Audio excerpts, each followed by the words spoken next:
چاوی کردان جی لسر سردانا سرک وزیر عراق حیدر العبادی بوش بو فرانسا جبر کو پشتی کومبونی ل پاریسی سروکی فرانسی راگهاند کو پاریس آماده نافبری بکا دنیو برا حکومت عراق او هریما کردستان عراق دا ل د چارچوبه دستوری عراق دا و د عراق یگرتی دا گلو دیپلوماسیا فرانسا دی چبکا ویدیواری گرجیان بشکینا دقل ما راستو خرج باريس نونري حكمتها هريما كردستاني كاك علي دولة أمريكاك علي يعني دبلوماسية فرنسي دكارا وين نافبريه بكا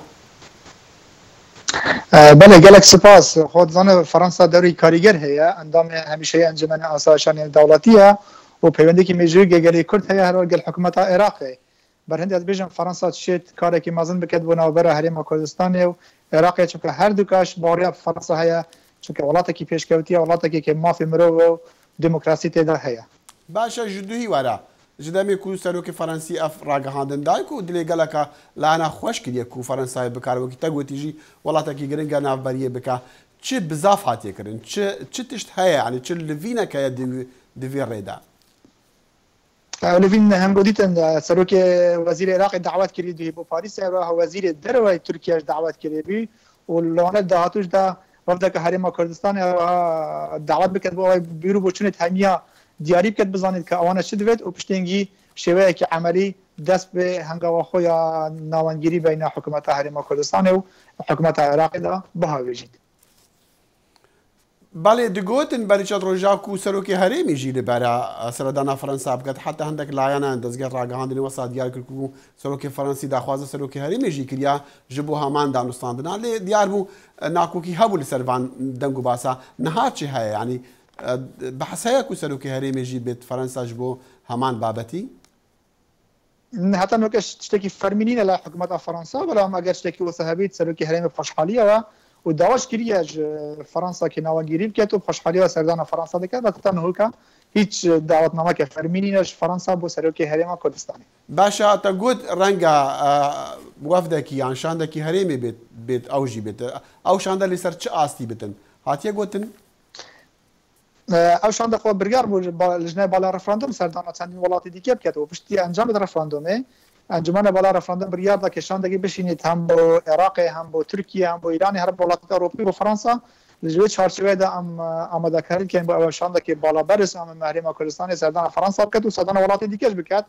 بس بر او وضع کردستان تیکت گل بر مرنا سروک مام جلال و هند وضع دیگه رنگ بچک تاخیر ببید. بله کاک علی سروک فرانسی رادگاهین به اشکری دیبشتن اوی نافبریه بکند برا بغدا و هولی دا پشتی مثلا رفراندومی پشتی وان جگ نگرتون و گرجیه دناف برا هر دولانه داو هلبت دگل ولاتن هریم دجی لی به اشکری دیبجا د چارچوبه دستوری عراق دا و د عراق یگرتی دا ما افهمان هلوستی حکومت عبادیه جی چما امی وسط بگین کو اف گوهرینه که ده هلوستی فرانسی دا برانبر بر رفراندوم کردان هو هلوست حكومة فرنسية يعني بسيار حكومة فرنسية كان أما كهريما كردستاني ما ريفراندوم كريه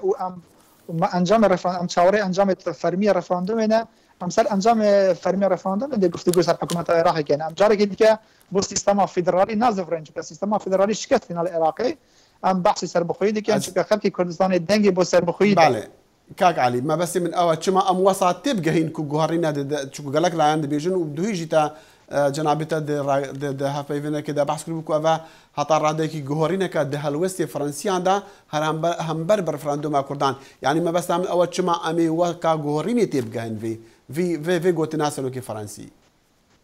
أو قرنك مهم عشان كده وقت باس كده حكومتها راح يكير كسردانا سرق وزير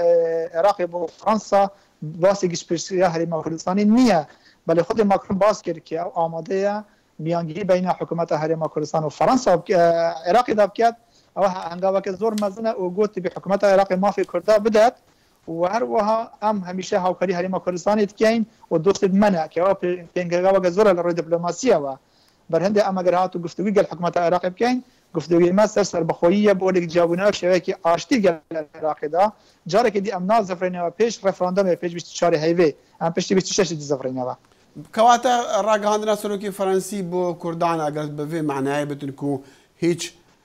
پاشکشینی نجی مثلا رفراندومی و مثلا انجام رفراندومی که ما بس تعبی سرخابونه و دولت کردیه اگر اف پاشکشینی نبتش جمع کردان ڕاگەاندنا سەرۆکی فرانسیجی چ واتای نادەتن ئەگەر بێژ دو چارچۆفی عێراقیدا و دو چارچۆفی دەستوری عێراقیدا یعنی دەوێ خاڵت هەفپشک هابن و عێراق و کورد دامستاندنا لەسەر بکەن ji بۆ بگەهنە چارەسەریان بەڵێ وەکو هەرێما کوردستانی ما تشتێک دژی دەستوری عێراقی نەکریە ئەو ڕەفراندەم هاتەکردنێ و دەستوری عێراقی قەت دژی ڕەفراندەمێ نەبووە ناو دەستوری عێراقیدا ئەگەر هاتو ئەم گفتوگوی بکەین بەرهەندێک ناو دەستوری عێراقیدا هەیە دەبێژیت ئەگەر هاتو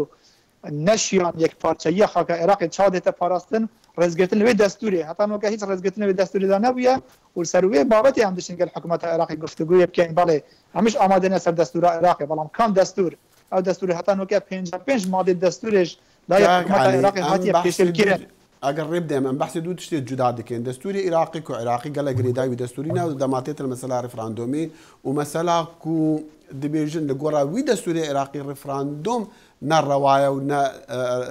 پێناسینێ پێ ناکەن ئەفجا مەبەستا من ئەم دێ چی گرێدانە دنێ بەراوان دوو تشتا دروست بکەین هەتاکو دانوستاندن دەست پێ بکەن و فەرەنسیان ئامادەبوو ناخۆ دیارکردیەش بۆ ناوبەریە بەرهەندێ ما باسی دەستورە عێراقی دکەین ئەو دەستورە قەت نەگوتە دژە ڕێفراندۆمیات هیچ بەندێ دەستوری نەنویسیە بەندی دەستوری دانویسیە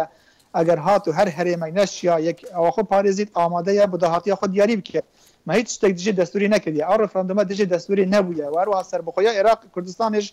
دژی دەستوری عێراقی دانینە مات خاص پێک و عێراقێکە پێک و هەڵبژێرین پێک و ژیانی تێدا بکەین بەس مخابن حکوومەتە عێراقی دەستورە خۆ پێشەرگیریە نە هەرێما کوردستانی بەرهەندەم ئامادە نەگەر دەستورە عێراقی گفتوگوی بکەن بەپێی دەستورە عێراقی حکوومەتە هەرێمی کوردستانی دەشێت گەلێک دۆسیا ببەتەوە سپاس علی دۆلەمەری نوێنەری حکوومەتە هەرێما کوردستانی لە پاریسە گەلکە سپاس بوو بەشداریاتە سپاس